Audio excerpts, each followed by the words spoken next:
Hey everybody, Angie Woods, Dog Psychology 101. Today it's all about how to clean your dog's ear naturally.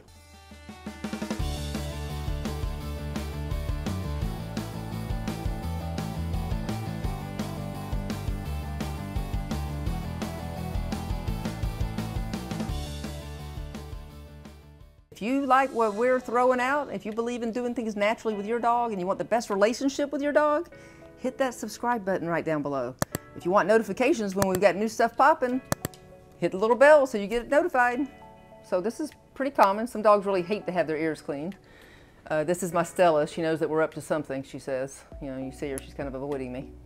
But she's a real sweet girl. She's not a biter at all. She tends to have some allergies, so her ears do act up quite a bit. If your dog is an allergy sufferer, you're going to find that they are going to have more ear infections, especially if they have floppy ears. You know, golden retrievers really prone to it. Anytime you have floppy ears, you have less airflow.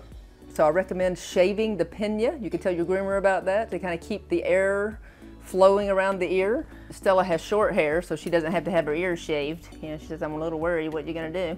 It's all about keeping a healthy ear, but the skin of a dog's ear is their skin, and it gets inflamed when they have allergies. And so we wanna be able to monitor that. If your dog does have allergies, you probably wanna do this about twice a week.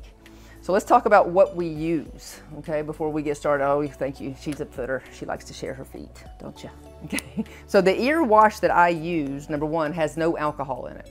I just put it in this little squirter because it makes it easy for me to dispense into their ears, okay? But it's really important, no alcohol, because if your dog does have open skin, you know what alcohol does. It's going to burn the heck out of them. They're not going to be happy. You're going to make a bad experience. So no alcohol. It should be soothing. I like things that have aloe in it and maybe in a little mentholyptus, like mint type thing, so it's antiseptic for them. But it should also be antifungal. And preferably antibacterial. If you just have a little chlorhexidine in your ear wash, that works.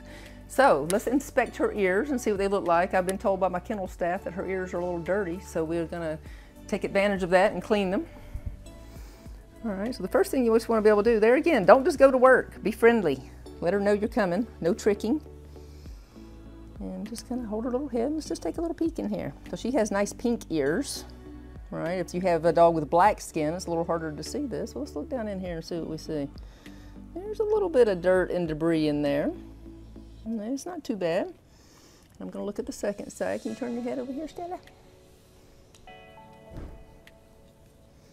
And so this kind of goes back. I mean, your dog may not like to have their ears clean, and this one looks a little gooey. I think we're going to get a little brown stuff out of there.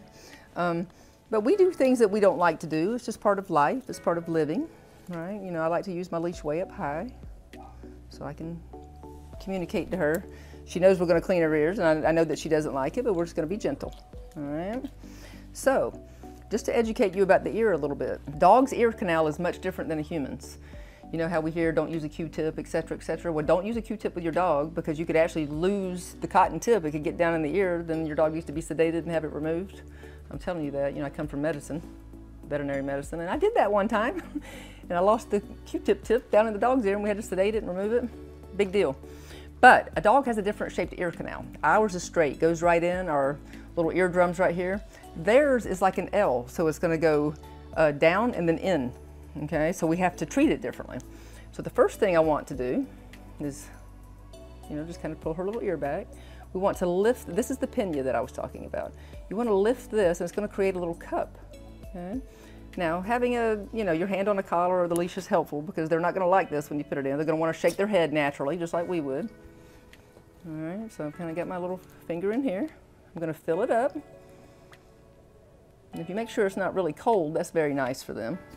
Yes, and they're going to want to do that. So just have a floor that you can get a little dirty. We can clean it up after. And you want to hear this noise. You hear that squishy noise? Okay, that's good. So that means that it's getting down inside the middle ear, and you want to be able to do this, okay? That helps bring the debris to the top. Now she's going to want to shake. I'm going to try to keep her from shaking. Now I like these little cotton rounds. I like these better than I do cotton balls. They're much more functional.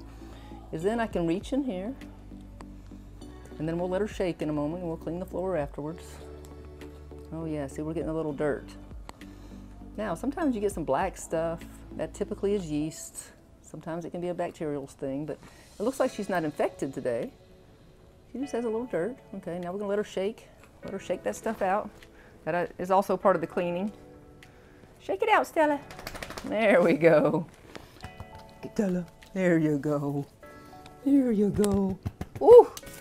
Oh, that was hard work. Hard work. All right. So, that's how you clean your dog's ears.